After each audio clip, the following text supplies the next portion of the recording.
Em Cabo Verde fazemos a questão de dizer que nós somos de São Vicente precisamente por isso.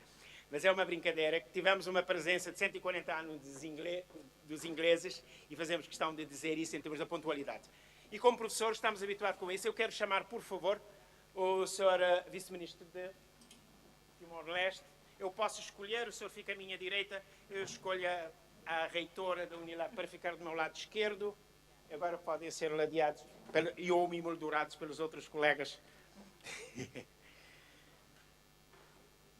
Muito boa tarde. Rapidamente, para definirmos as regras, temos relativamente pouco tempo e uma pressão. Temos de terminar as duas mesas redondas às 18h30. A primeira vai até às 17h30. Eu estive a fazer as contas. Se cada um tiver 10 minutos, fica uma margenzita para apresentarmos uma ou outra questão. E teremos de terminar precisamente às 17h30. Eu não sou pessoa importante para falar, portanto, eu sou rapidamente apresentar as pessoas pelas funções ou origem e depois agradecia que, caso acharem conveniente, fazer alguma apresentação muito rápida para poderem ter mais tempo na vossa apresentação.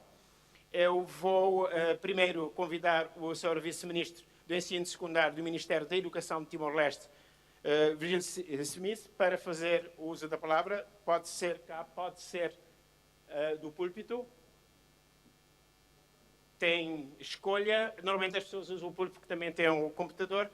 Depois será a professora Nilma Lino Gomes, que é reitora da Unilab do Brasil, portanto.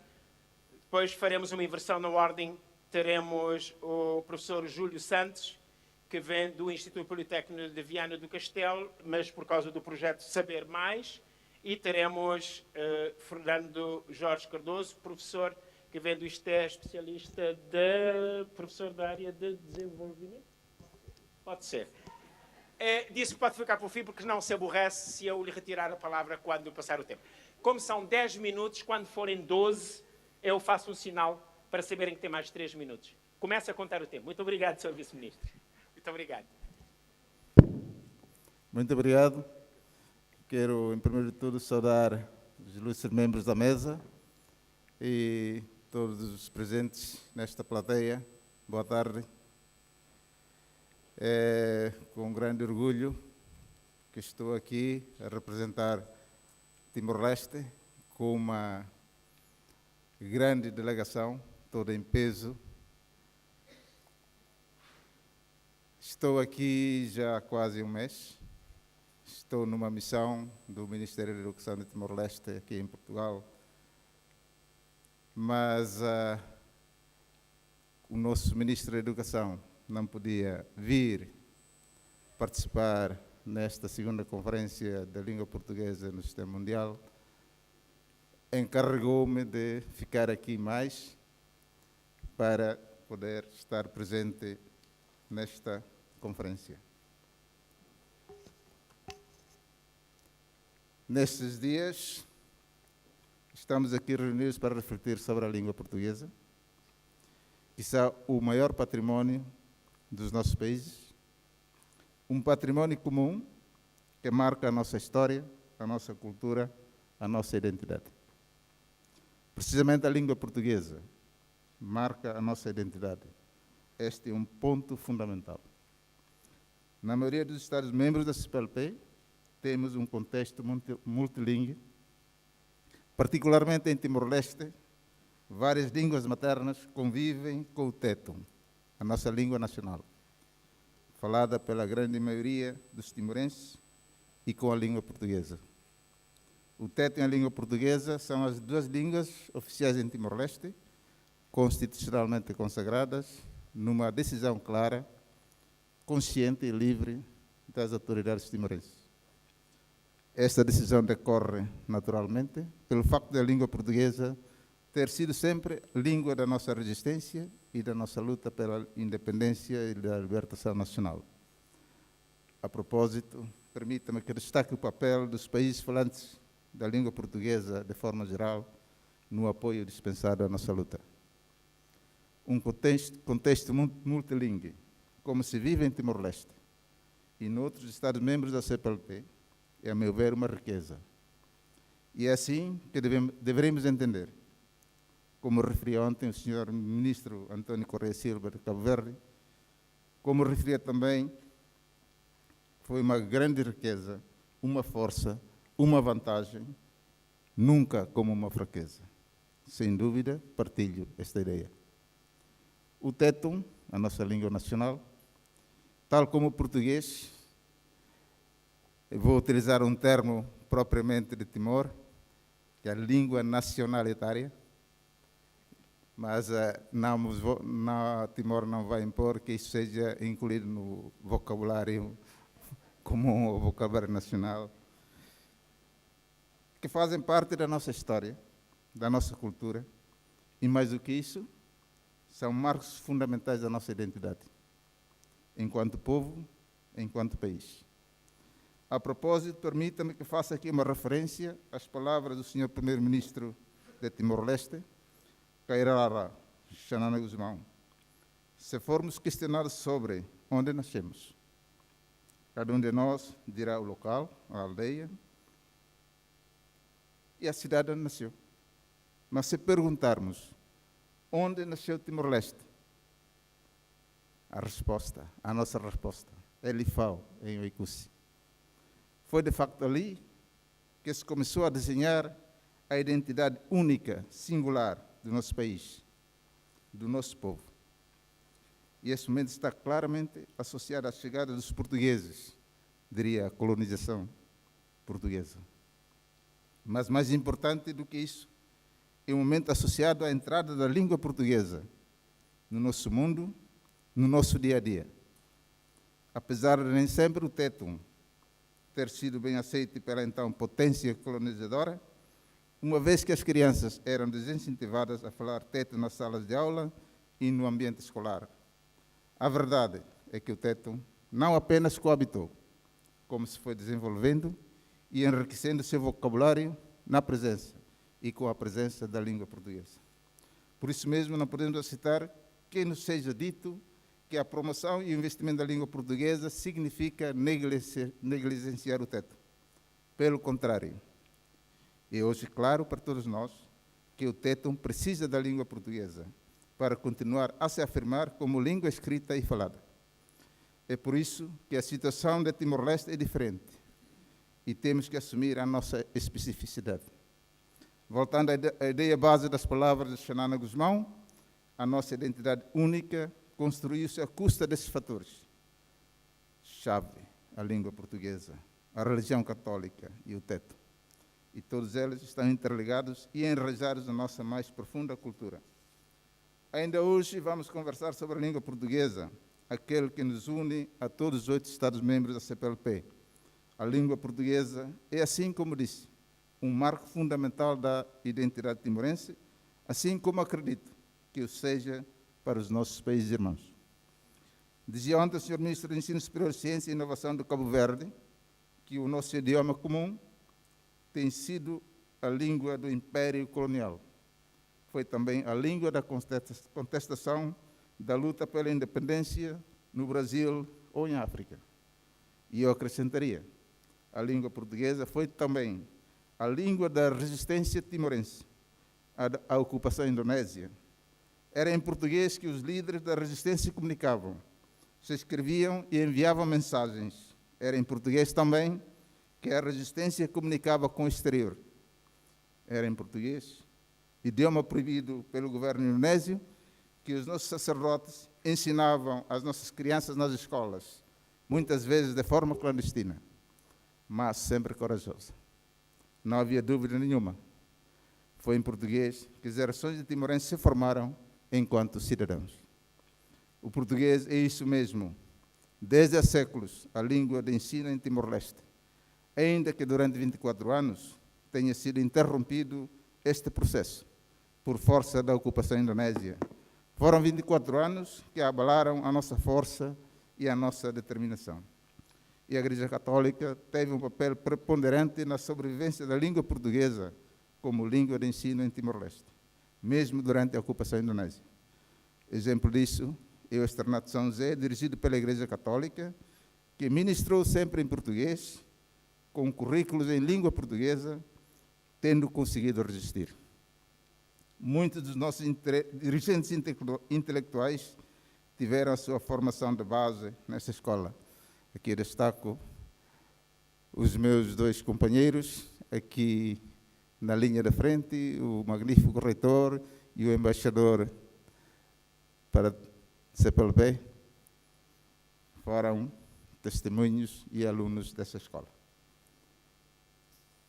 Portanto, a língua portuguesa foi, de facto, a língua da antiga potência colonial, mas também a língua da contestação, da resistência contra a ocupação indonésia. É a língua da nossa identidade. E é claramente hoje a língua de desenvolvimento.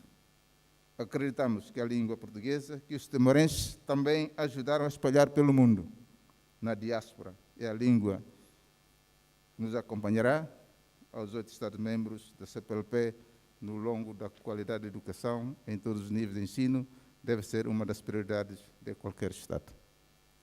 E é também, claramente, uma prioridade assumida pelos sucessivos governos timorenses desde a independência. Queremos apostar na educação e no sistema do ensino no nosso país, num sistema de qualidade e acessível a todos, independentemente dos recursos, das origens ou das regiões onde vivem. E queremos fazê-lo, continuar a fazê-lo em língua portuguesa. Até porque acreditamos que só assim poderemos igualmente desenvolver o tétum enquanto idioma. Assumimos, porém, as nossas limitações, as nossas dificuldades, em termos financeiros, mas, sobretudo, em termos de recursos humanos. Assumimos com as dificuldades e transformámos-las em desafios. E são muitos os desafios que temos pela frente para responder às enormes dificuldades que o nosso sistema ainda tem, as infraestruturas e equipamentos escolares, os materiais tecnodidáticos, os programas sociais de apoio, os currículos e, mais importante, a formação de docentes. Uma formação de qualidade, quer em termos de conhecimento, de conteúdos curriculares, das diversas disciplinas, quer ainda em termos pedagógicos. O 5º Governo Constitucional está fortemente empenhado em continuar a desenvolver programas e ações concretas, com vista a enfrentar esses desafios. Terei certamente a oportunidade de as apresentar neste debate que se seguirá nesta mesa redonda. Hoje assistimos com enorme satisfação à afirmação de alguns dos nossos países irmãos, membros da nossa comunidade, na cena econômica mundial. A CPLP, como comunidade, pode e deve tirar partido desta realidade. Não nos esqueçamos que a cooperação é um dos pilares centrais da CPLP. Acreditamos que, em conjunto, com esforços comuns, podemos falar português e construir uma comunidade com menos pobreza, economicamente sustentável, socialmente desenvolvida, solidária, com cidadãos informados e participantes no processo de crescimento e desenvolvimento humano. E para esse processo, o papel da educação e da formação é, obviamente, crucial. Relembro que, a propósito do Índice de Desenvolvimento Humano, sendo um índice composto íntegra entre outras dimensões e conhecimento, que é a educação. A educação é, desde logo, um direito de todos, consagrados em várias declarações e convenções internacionais, designadamente na Declaração Universal dos Direitos Humanos. Mas a educação é mais do que um direito, é um dos pilares do desenvolvimento humano e da evolução das sociedades. Sem educação, sem conhecimento, sem formação, os povos não progridem, as sociedades não se constroem, os países não se podem desenvolver. Por isso, investir na educação é investir concretamente no acesso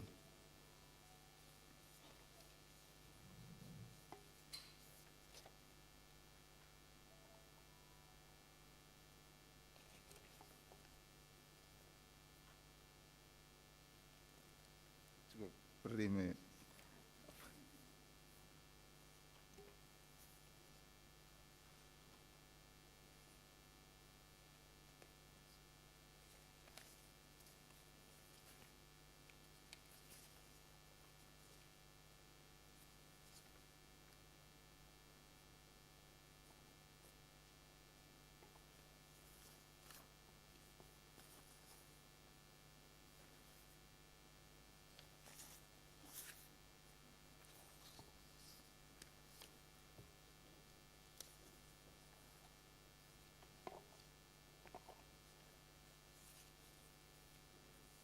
e reafirmo que Timor-Leste, sendo um caso singular, assume a sua especificidade e assume o seu empenho na promoção e divulgação da língua portuguesa, designadamente no ensino e na formação, porque acreditamos que esta língua é a língua do nosso desenvolvimento. Esses são enormes desafios que partilhamos. Quero terminar lembrando Amílcar Cabral e um dos seus melhores ensinamentos. Devemos saber olhar para a nossa realidade com os nossos próprios olhos, aceitar a nossa especificidade e saber transmiti-la aos nossos irmãos. Só assim nos podemos conhecer mutuamente mais e melhor. Devemos caminhar em conjunto como comunidade em direção ao desenvolvimento de todos nós. Tenho dito. Obrigado. Muito obrigado, Sr. Vice-Ministro. Timor tem sido falado, é transversal a todas as comunicações e os portugueses vibram com este tema, portanto haverá oportunidade para ainda falar mais disso, caso tenhamos tempo no fim. Vem da nova Universidade do Brasil, Unilab, Universidade Internacional. Integração Internacional, eu estou aqui do Brasil. A reitora, a professora Nilma Lino Gomes, para a sua apresentação nesta mesa redonda de Educação e Desenvolvimento. Tenha a palavra. Muito obrigado.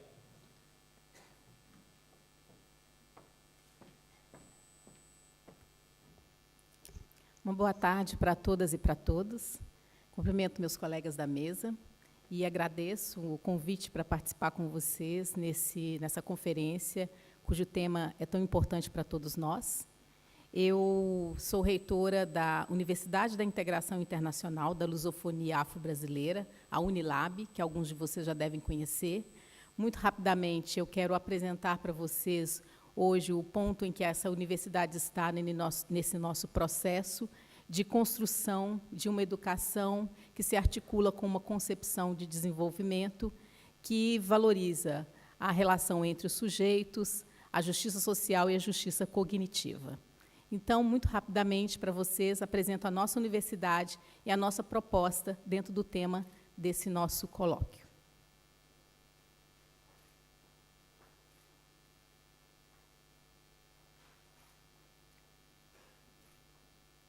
Bom, a Unilab, ela surge no contexto brasileiro com uma virada, digamos assim, na relação internacional do Brasil com o continente africano, particularmente os países africanos de língua portuguesa e também o Timor-Leste. Nós surgimos com um reconhecimento público do governo brasileiro da estreita relação que o Brasil mantém com o continente africano, no que diz respeito à nossa população de origem afro-brasileira, digamos assim, e onde nós temos uma grande população negra oriunda do nosso próprio processo histórico no Brasil.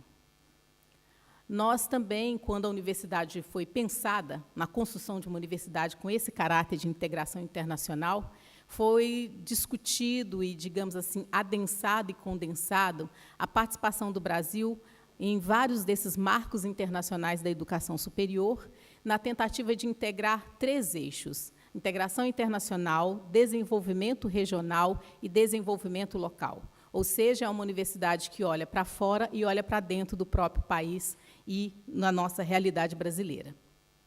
A nossa universidade, então, ela tem uma proposta dentro do eixo da cooperação Sul-Sul, como todos sabem, uma outra forma de pensar a cooperação internacional.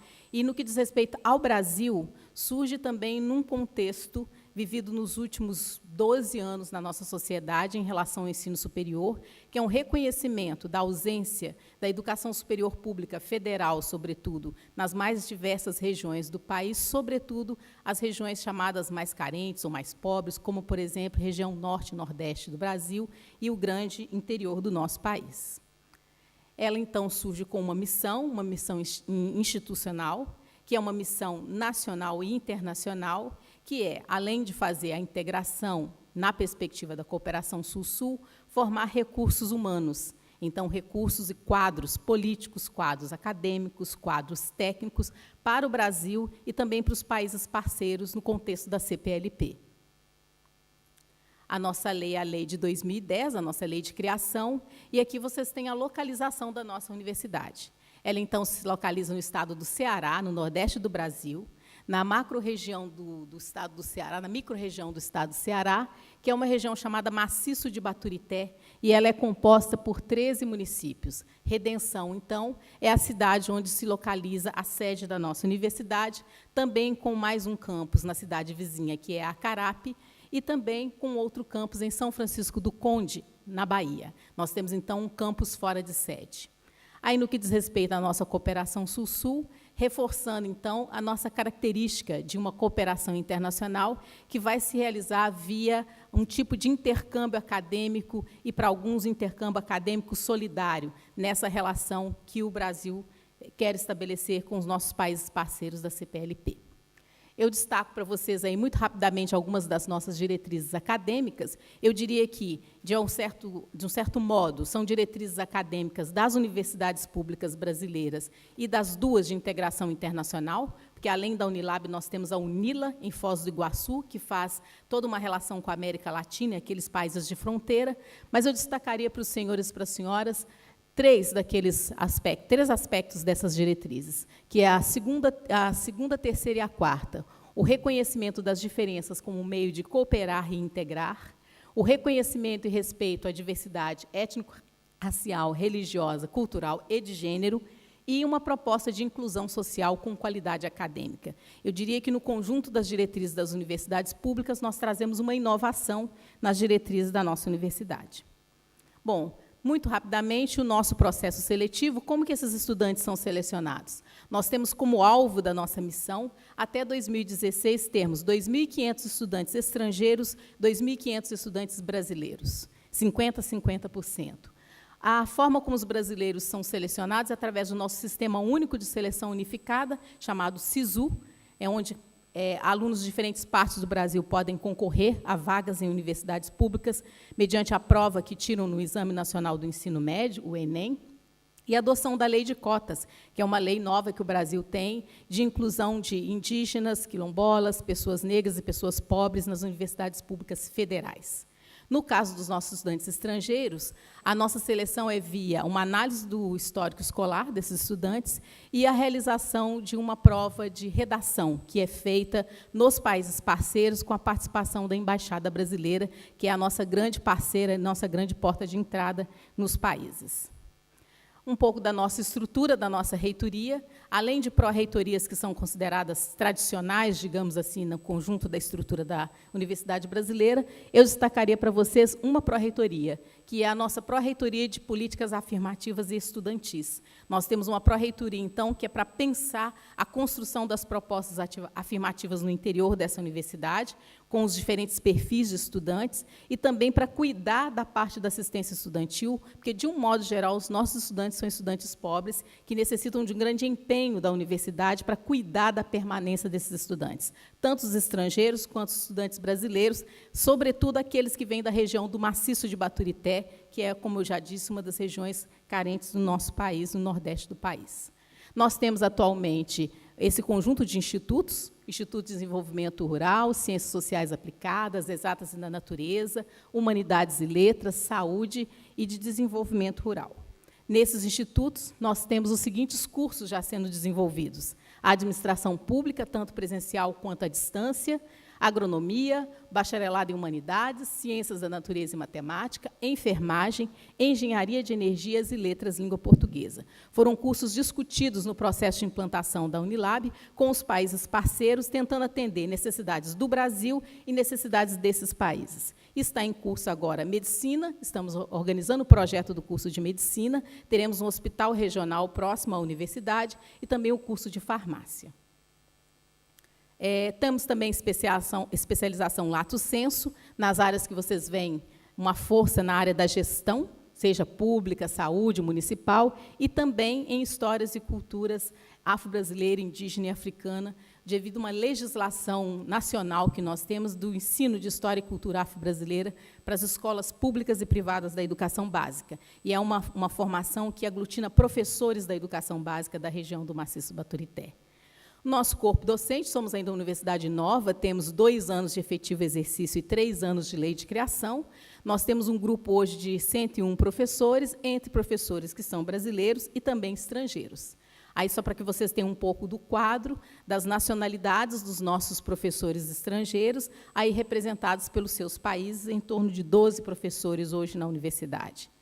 Também nós temos o nosso corpo estudantil. Hoje, nós temos presencialmente 1.053 estudantes que são estrangeiros, brasileiros, melhor dizendo, desculpe, e 299 estudantes estrangeiros. E estamos em processo de seleção. Ano que vem, esse número também já vai ter crescido muito mais, porque somos uma universidade também trimestral. Então, trimestralmente, nós fazemos as nossas 2 seleções e eles são distribuídos, então, nos nossos trimestres. Para vocês terem uma ideia, também a educação à distância é muito forte na nossa universidade, ainda concentrada no Brasil, mas ano que vem começamos com Moçambique e depois Cabo Verde, e nós temos aí um total de 1.031 estudantes. Os nossos estudantes hoje, os nossos 299, eles vêm dessas diferentes nacionalidades. Então, nós temos hoje 26 são angolanos, 39 cabo-verdianos, 135 guineenses, 5 moçambicanos, 23 são-tomenses e temos nossos 71 timorenses, que muito nos alegram lá conosco, os nossos estudantes do Timor. E, como falei para vocês, pelo caráter da universidade, o caráter da integração internacional, o perfil dos nossos estudantes, nós temos que ter uma assistência social muito robusta, digamos assim, como costumamos falando no Brasil. Então, nós temos tanto o sistema de auxílios quanto o sistema de bolsas. Inicialmente, alguns países conduziram seus estudantes com bolsas, mas, ultimamente, nós temos uma seleção que nós chamamos de universal. Então, o governo brasileiro, através de um Programa Nacional de Assistência Estudantil e também com verbas da própria universidade, é que tem dado suporte para a permanência desses estudantes dentro da universidade. Isso é um suporte que tem que ser aprimorado. Então, aí, só para vocês verem a quantidade de bolsas e auxílios que os nossos estudantes estrangeiros e brasileiros recebem na nossa universidade pública. Também temos uma parte de esporte e lazer, que é extremamente importante. Precisamos, para realizar essa integração internacional no contexto da universidade, criar espaços de sociabilidade entre esses estudantes. E esses espaços de sociabilidade, o Núcleo de Esporte e Lazer tem sido uma das nossas ações, e em construção aí uma academia de musculação e uma área de convivência a pedido também dos estudantes. Estamos em obras. A arte e cultura é uma outra forma de sociabilidade, e aí nós integramos tanto a arte e cultura que vem dos países, dos estudantes dos países parceiros, como também a arte e cultura da região do Maciço de Baturité. Então, nós realizamos atividades livres para a população local, de arte, cultura, cinema, projetos de ensino e extensão. Muito rapidamente, os convênios que nós temos realizado com todos os países da PLP e também com Macau. E, ao longo do nosso trabalho, nós realizamos também projetos internacionais. Então, a nossa integração ela tem a ver com o para dentro, na formação acadêmica, a formação dos quadros, e a relação dentro e fora com projetos de pesquisa e projetos também de intervenção de caráter internacional. Um deles é a Rede de Instituições Públicas de Educação Superior, a RIPES, que eu, inclusive, tenho feito uma agenda agora aqui em Portugal em relação a essa rede também. O outro, a Universidade Aberta do Brasil, que é um projeto do Ministério da Educação, da CAPES, que nós integramos, como eu falei, entrando agora com Moçambique e também com Cabo Verde. E o outro, projeto ECOS, que é um projeto de pesquisa histórica na área de educação de jovens e adultos de caráter internacional. Junto com eles, uma cátedra da Unesco, que trabalha com ideia de inovação, educação, inovação e cooperação solidária, pensando na formação de docentes e estudantes da educação básica, onde os nossos estudantes entram como bolsistas de pesquisa. E, finalizando, os nossos desafios. Nós temos aí como desafio consolidar essa cooperação Sul-Sul com os países parceiros, contribuir para esse desenvolvimento local e regional de forma sustentável, dentro do Maciço de Baturité, constituição da nossa arquitetura física, estamos em obras, construindo a nossa sede própria, então temos muito ainda que avançar. Nós temos como desafios a nossa consolidação da graduação e do nosso corpo docente e a nossa pós-graduação, porque acabamos de aprovar um mestrado na área de biodiversidade e tecnologias sustentáveis, além de uma inovação curricular, como integrar com um currículo que dialogue com o Brasil e esses diferentes países parceiros. Esse é um desafio para nós em termos de graduação. e aprimorar essas nossas estratégias de acesso, acompanhamento e permanência dos estudantes. Além disso, finalizando, articulação com parcerias de estágio, porque a ideia é que os nossos alunos façam o último ano de estágio no país de origem, e para que esses quadros já estejam integrados no seu país de origem, desde já, e a internacionalização da pesquisa e da extensão com esses países parceiros, que é um grande desafio para as universidades públicas brasileiras. Muito obrigada. Muito obrigado, professora Nilva Lima Gomes, reitora da Unilab. Eu sei que precisaria do dobro do tempo com esse seu entusiasmo a apresentar a universidade, mas impossível fazermos isso. Muito obrigado. Eu vou pedir ao professor Júlio Santos que faça a apresentação do projeto Saber Mais. Muito obrigado. Boa tarde. Gostava, em primeiro lugar, de agradecer o convite, cumprimentar os colegas da mesa. Vou falar daqui para ganhar tempo, francamente. Eu gostava de trazer aqui alguma reflexão nesta mesa redonda, muito importante para o nosso trabalho, sobre a relação entre educação e desenvolvimento.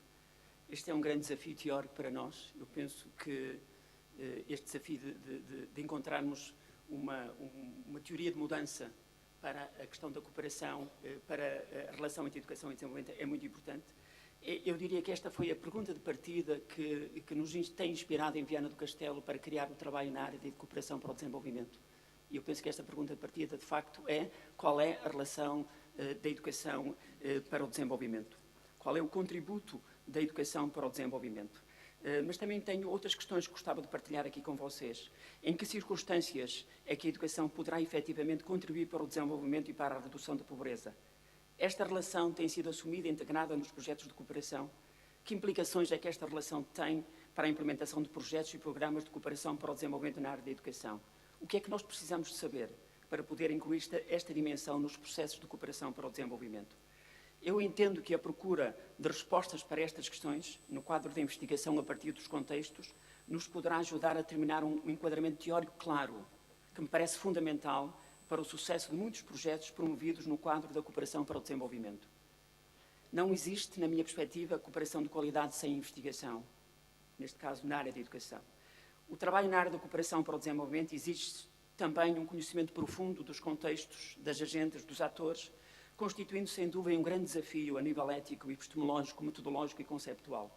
É importante interiorizar neste âmbito aquilo que alguns teóricos chamam o conceito de arte colaborativa, que pressupõe a criação do conhecimento a partir da aprendizagem com e não tanto da aprendizagem sobre o outro, o compromisso entre os atores e a reflexão sobre as práticas. A nossa aprendizagem sobre a educação e desenvolvimento, em particular nos últimos 14 anos, assim como a investigação em que estamos envolvidos, tem tido como intenção revisitar o lugar e o significado do conceito de contexto. Os nossos colegas em África, os nossos parceiros, as comunidades com quem temos trabalhado, os docentes, aqueles que nos interpelam, chamam-nos a atenção e eu penso que nós temos que saber escutar o Sul com a devida atenção para aquilo que a literatura classifica muitas vezes de consequências da insensibilidade aos contextos. Esta tem sido responsável pelo falhanço na implementação de demasiadas iniciativas e reformas de elevados custos induzidas internacionalmente em países de baixo rendimento. Estou aqui a citar alguma da literatura nesta área. A questão do contexto e da diferença tem ganho cada vez mais terreno no discurso sobre o desenvolvimento. Num texto que escreveu para nós há algum tempo, Filipe Zão, um investigador angolano presente nesta conferência, escreveu o seguinte. Ele refere um texto que se intitula Angola, o papel da cooperação cultural e educacional. Ele refere a necessidade de uma estreita interação entre educação, cultura e desenvolvimento, propondo uma lógica de complementaridade e não de exclusão entre língua portuguesa, cultura e desenvolvimento. Perguntava há pouco como é que esta relação foi integrada e assumida nos projetos. O que é que isto acarreta para a implementação? Eu gostaria de referir, ainda que de forma muito breve, porque o tempo que tenho é muito curto, duas experiências extremamente ricas que nós vivemos, que nós trabalhamos na altura o IPAD, agora com o Camões, e são duas experiências, uma na Guiné-Bissau e outra em Angola. É através destes exemplos que advêm das nossas práticas de cooperação, porque tem sido através delas que nestes últimos anos temos refletido sobre políticas e práticas de educação e desenvolvimento. Estamos convictos de que estas só contribuem com sucesso para a redução da pobreza se focarem na qualidade da educação, que acima de tudo depende da qualidade do ensino. O primeiro exemplo diz então respeito ao trabalho realizado em conjunto com a cooperação portuguesa e que implicou a concepção, implementação e monitorização do PASEG II, Programa de Apoio ao Sistema Educativo na Guiné-Bissau, entre 2009 e 2012. Estão aqui nesta sala alguns dos agentes de cooperação que fizeram parte deste projeto. Este foi um programa importante de apoio ao ensino básico, ao ensino secundário e à formação de professores na Guiné-Bissau, apenas para citar algumas áreas, entre outras. Nasceu no seio deste programa um diálogo muito rico e que se mantém com a cooperação portuguesa e com outros atores sobre a questão da relação entre educação e desenvolvimento.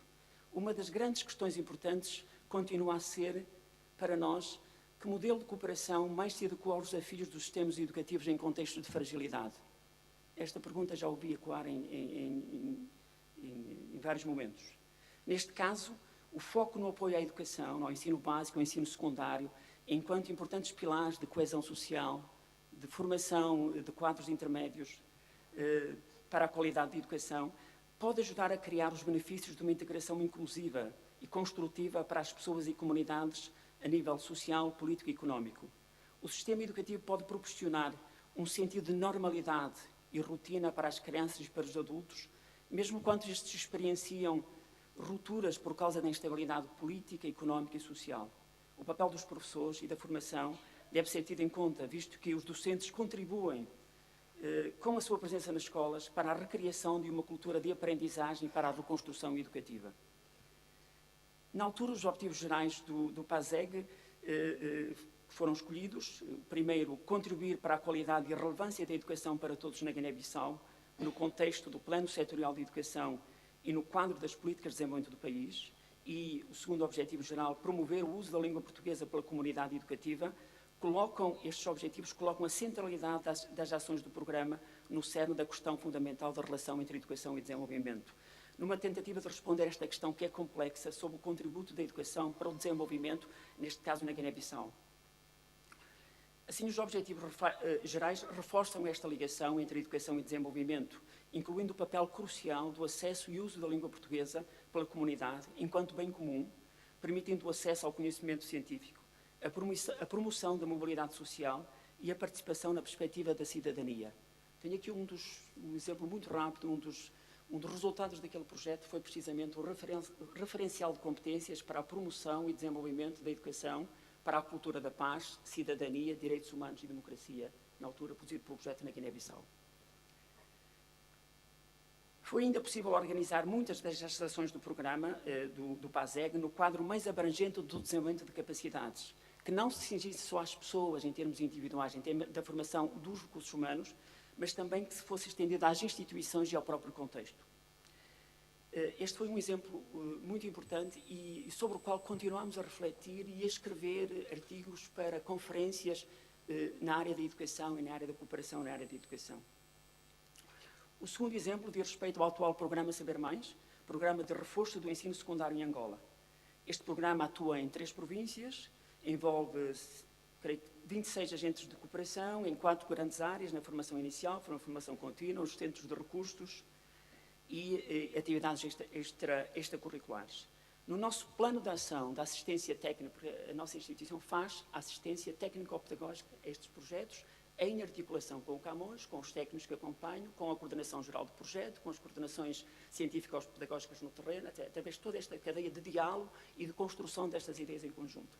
Na nossa proposta de trabalho, eu gostaria de salientar 3 dimensões, que são 3 princípios importantes para nós.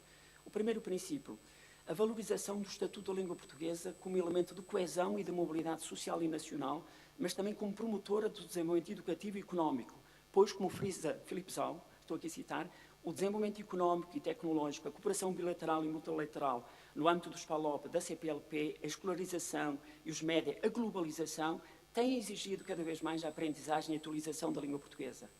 Um segundo princípio importante é o enfoque no ensino das ciências, no quadro de desenvolvimento deste programa, no quadro da formação de professores para o ensino secundário. O conhecimento, de facto, conta para o desenvolvimento, assim como o contexto. Já foi dito há bocado também aqui. E um terceiro princípio importante, o contributo a importância do contributo da educação para o desenvolvimento, para a redução da pobreza e para a criação de competências, valores e atitudes para uma cultura de assunção de responsabilidade de cidadania, pondo em relevo o potencial da educação como um instrumento de construção da paz. Já estou a finalizar com a crença de que o investimento na educação e que a cooperação na área da educação se podem, através destes processos, se podem construir novas relações internacionais. E é com esta crença que termino esta minha apresentação por agora. Muito obrigado. Muito obrigado. Muito obrigado. Ganhou um minuto que eu vou dar ao colega, o último, para podermos depois ter alguns instantes para debater. O professor, afinal, disse que eu poderia interrompê-lo, mas não abuso. Muito obrigado.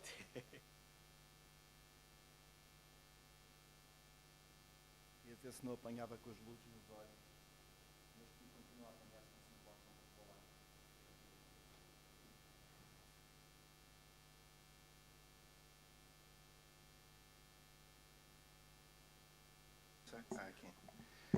Muito boa tarde a todos. Em primeiro lugar, muito obrigado por me terem convidado, particularmente a Ana Paula Amorim. Cumprimentar os meus colegas de mesa, todos presentes. Eu, de facto, estudo e falo sobre as questões do desenvolvimento já há algum tempo.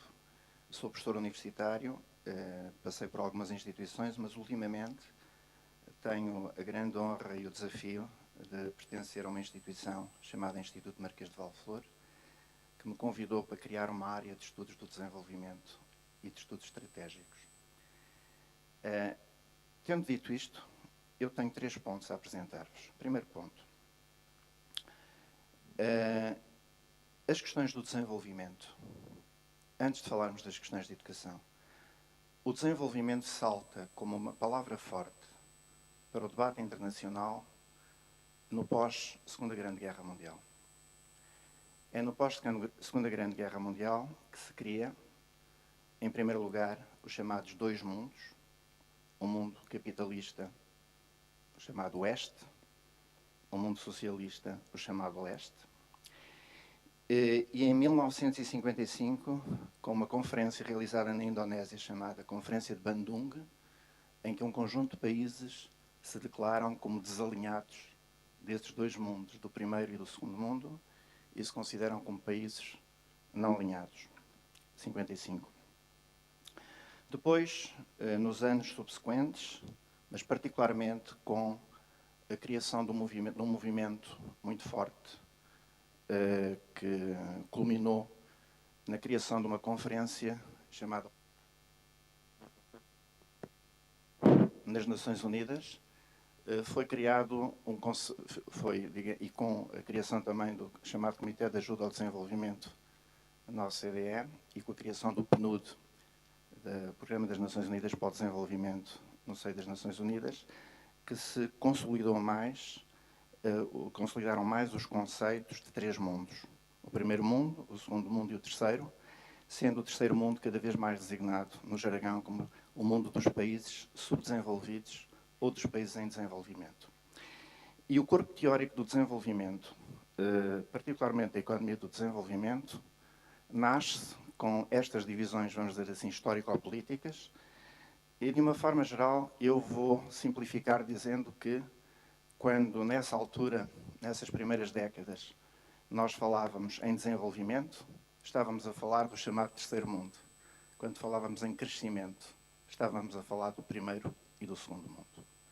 Portanto, nos países da Europa Ocidental, nos Estados Unidos da América, na Austrália e nos países do Bloco de Leste, toda a economia era a economia do crescimento, não era o desenvolvimento. O desenvolvimento estudava-se dentro daquele princípio que já vem desde o século XIX, de que o desenvolvimento, que começa como um processo biológico e depois avança para as ciências sociais, o desenvolvimento é algo em que uns países que estão num determinado estádio têm que perseguir um conjunto de etapas até chegarem a um estádio parecido, digamos, com o nível de vida dos países mais desenvolvidos. Daí, em desenvolvimento. Então, nós temos, quando chegamos aos anos 70, no século passado, nós temos uma espécie de economia, política e desenvolvimento internacional baseada em pontos cardeais. Temos o leste-oeste e temos o norte-sul, que fica consolidado. E com os diversos corpos teóricos aqui associados. Primeiro ponto. Segundo ponto. As crises. Há 3 grandes crises que vão acompanhar as modificações deste conceito de desenvolvimento até à atualidade. 3 grandes crises que acontecem no seio da chamada economia do primeiro mundo, ou dos países do terceiro mundo, ou das zonas do primeiro mundo. A primeira grande crise é uma crise que acontece após 1973, que é acelerada, uns dizem desencadeada, outros dizem acelerada, não vamos entrar nesse debate, pela chamada crise do petróleo, mas que acaba por terminar na segunda metade dos anos 70 com o fenómeno que nós conhecemos de reconversão industrial das economias do primeiro mundo, ou seja, as máquinas industriais nas fábricas, os transportes marítimos, aéreos, etc., mudam. Há uma mudança, de facto, para tecnologias de poupança de energia que leva a uma mudança física. E esta mudança física não vai acontecer no chamado terceiro mundo, nos países em desenvolvimento, em grande medida, ou na maioria deles.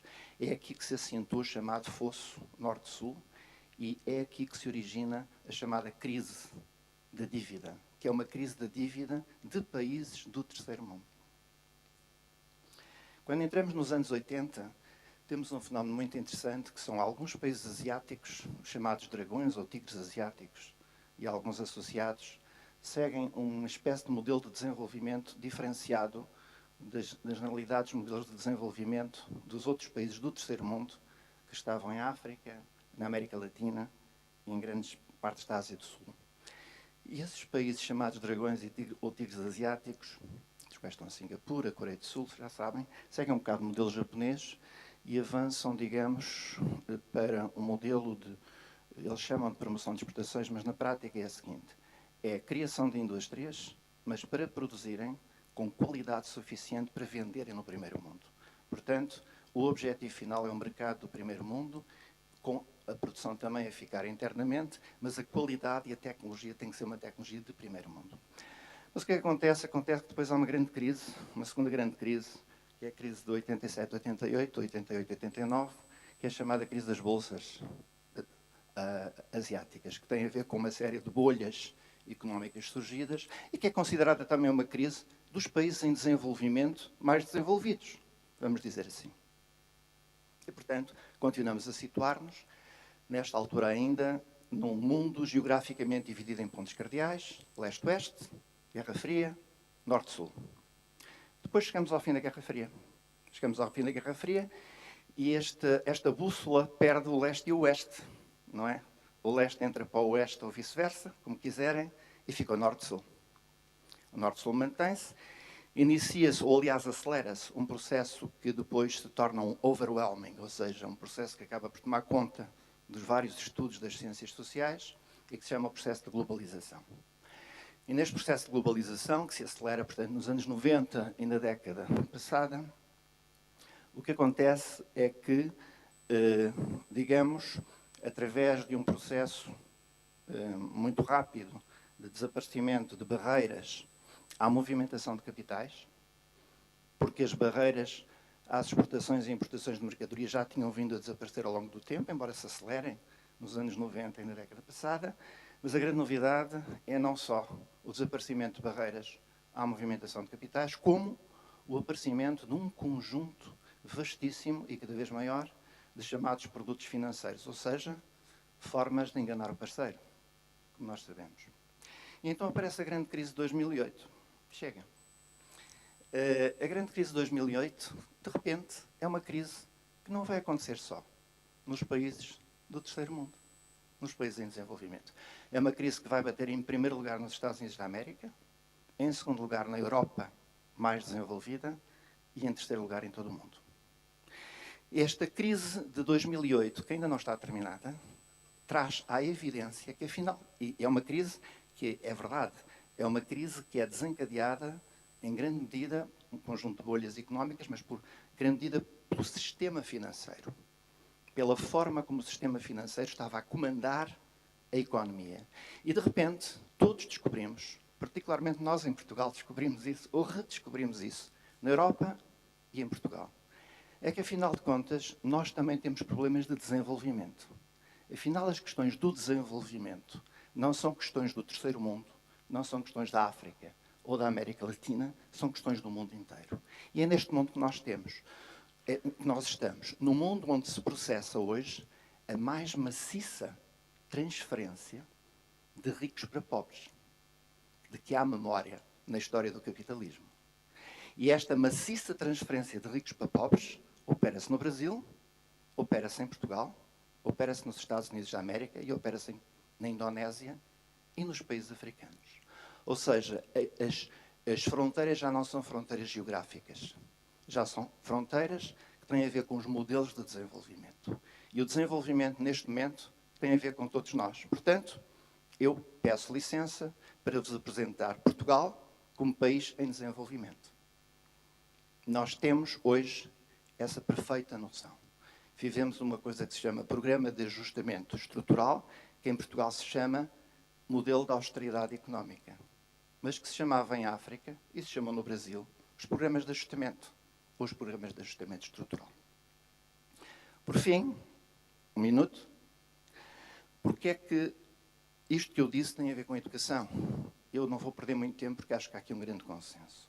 Porque eu creio que neste momento a educação, particularmente na área das ciências sociais e na minha área, que é a área da economia, com o processo de globalização, transformou-se numa educação que cada vez mais marginaliza as humanidades e as ciências sociais e cada vez mais privilegia a tecnocracia. E o aprender para aplicar imediatamente. Ou seja, tu não tens que pensar, tens é que saber fazer. Pensar é uma coisa complicada. É uma coisa que fica para os linguistas, para vocês, que estudam a etimologia das línguas. Porquê é que nós pensamos assim? Um engenheiro e um economista não perderiam nada se soubessem porquê é que nós pensamos assim e porquê é que nós falamos desta maneira, e com estas palavras e com estas coisas. E também não perderiam muito as escolas de economia se, para além da contabilidade, da matemática, chamam-lhe macroeconomia e microeconomia, mas de economia não há nada. Aquela matemática aplicada à economia e depois questões jurídicas e processuais. Neste momento nós vivemos um mundo de iliteracia do ponto de vista da capacidade de pensar nas nossas questões e estes modelos de educação têm que ser postos em xeque. E é por isso que eu acho que, de facto, a educação é a última trincheira de defesa da democracia, dos direitos humanos e da discussão do desenvolvimento. Muito obrigado. Muito obrigado, professor Fernando Jorge Cardoso. Obrigado a todos os participantes desta mesa por terem conseguido reduzir nesse limite temporal, fazer as suas apresentações. Temos uns minutos, felizmente, para 2 ou 3 questões e depois teremos, infelizmente, que terminar esta para ter uma mesa seguinte. E não vou falar mais, portanto, dou a palavra, por favor, Sr. Reitor da Universidade de Timor-Leste. Nacional.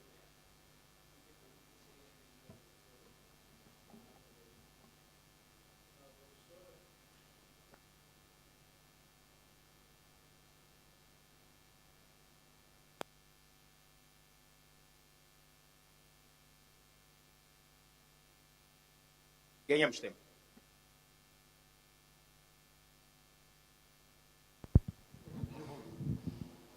Primeiro mundo, segundo mundo, o terceiro mundo, ou país em desenvolvimento. No último, o professor tocou superficialmente sobre o modelo de desenvolvimento. Na CPLP pode-se dizer, no seu conceito, onde é que nós somos. Somos do primeiro mundo, segundo mundo ou terceiro mundo. Mas, segundo a sua explicação, eu diria que somos do terceiro mundo. Mas que modelo de desenvolvimento que o senhor está a falar? O senhor está a falar, o professor está a dizer sobre, está a dizer sobre o modelo de desenvolvimento eurocêntrico, que estamos a continuar a adotar agora, não só a nível regional, mas mundial, ou aquele modelo, como outro modelo. E como o seu pensamento, eu quero ouvir do professor sobre qual é o seu comentário sobre o modelo People Center? O terceiro modelo. Sabemos que toda a abordagem de desenvolvimento que eurocêntrico, muito eurocêntrico, durante as 5 décadas, falhou totalmente. O senhor, professor, levantou a questão sobre structural adjustment, ajustamento estrutural, que aqui na Europa não é adjustment, austeridades, apenas o nome. Será que isso é a política de desenvolvimento, entre parênteses, eurocêntrico ou americano-cêntrico? E o que é que nós, da CPLP, principalmente no seu conceito, terceiro mundo, beneficia desse modelo? Obrigado. Obrigado, professor. Não quero ver se há outras questões. Para responder já. Para ganharmos tempo. Senhor Reitor, eu acho que nós já não estamos no primeiro, no segundo nem no terceiro mundo. Estamos no mesmo mundo. No mesmo mundo, com estágios diferentes no seio de cada país, mas que são iguais a estágios em outros países. Portanto, eu acho que se alguma coisa o processo de globalização e de abertura de fronteiras fez, foi cada vez mais encaixar-nos no mesmo mundo que funciona hoje, segundo uma lógica de interesses comandada pelos bancos e pelos chamados mercados financeiros. E é comandada, mesmo que o governo de Timor-Leste pretenda que não o seja, acaba por o ser, porque está integrada num mundo cuja lógica é esta. Primeiro ponto. Segundo ponto, quando eu falo de modelos de desenvolvimento, não falo de modelos eurocêntricos ou people-cêntricos. Eu falo é que é necessário discutirmos os modelos de desenvolvimento quando falamos em educação e voltamos a colocar isto em cima da mesa. Porque o que nestes últimos anos tem passado, na minha maneira de ver, e não é só na Europa, é uma diminuição na capacidade de pensar, ou seja, os modelos educativos que estão a ser colocados, particularmente ao nível da universidade, são muitos modelos de saber fazer e não de saber pensar. Muito obrigado. Muito obrigado. Temos mais uma questão e teremos que terminar.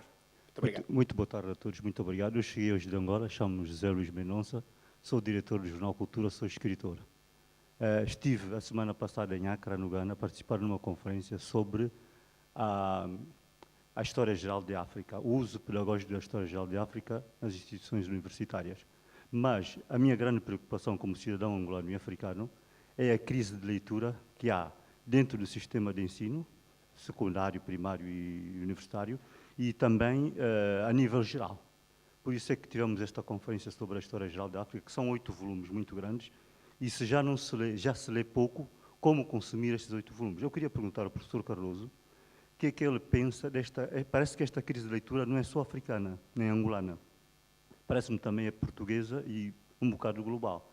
Tem isto a ver com o sistema de ensino que falou há bocado, e o que é que pensa desta crise de leitura e consequências que poderá trazer na formação dos jovens e no futuro das nações? Muito obrigado. Muito obrigado pela sua colocação. Por favor, professor.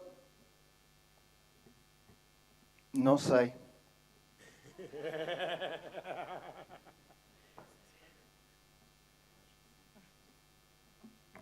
Embora a pergunta não tenha sido direcionada a mim, no Brasil eu tenho participado com o Ministério da Educação de como nós vamos fazer chegar às escolas da educação básica o conhecimento dos 8 volumes da História Geral da África. E nós temos pensado muito em como, porque os 8 volumes são de uma preciosidade grande, claro, datados, né, do determinado momento, tanto é que o 9º volume está em andamento, deve ter o lançamento agora do 9º volume da História Geral da África, mas temos pensado em uma produção de material de apoio pedagógico que possa ir para os professores da educação básica brasileiros, que dialogue com os 8 volumes da HGA e também dialogue com as questões, vamos chamar assim, afro-brasileiras e brasileiras. Então, eu penso que construir novos leitores ou leitores mais interessados pela prática da leitura, no Brasil nós temos várias iniciativas, programas e projetos. Mas, no nosso caso, conteúdos como aqueles que vêm na História Geral da África, muitas vezes, eles faltam dentro das nossas iniciativas de leituras no Brasil. Então, a necessidade é como você articula esse conhecimento com práticas outras e programas outros de leitura e de ensino de leitura no Brasil, para que os nossos estudantes brasileiros, os nossos professores brasileiros entendam que também conhecer o continente africano, também conhecer as muitas histórias do continente africano, faz parte da nossa formação como brasileiros e brasileiras. Então, tem um trabalho de formação de professores da educação básica, construção de material para professores da educação básica e, paralelamente, material de literatura e também de intervenção com as crianças, adolescentes e jovens. O Brasil está em curso nesse processo, é uma experiência localizada, mas eu posso trazer aqui como uma possibilidade de resposta para a sua pergunta. Muito obrigado, professora. Chegamos ao fim, teremos que mudar a mesa. Quero agradecer a participação de qualidade de todos por terem cumprido o tempo estabelecido. Teremos que agora reconstituir para a segunda mesa redonda. Terminamos assim, Educação e Desenvolvimento. Muito obrigado.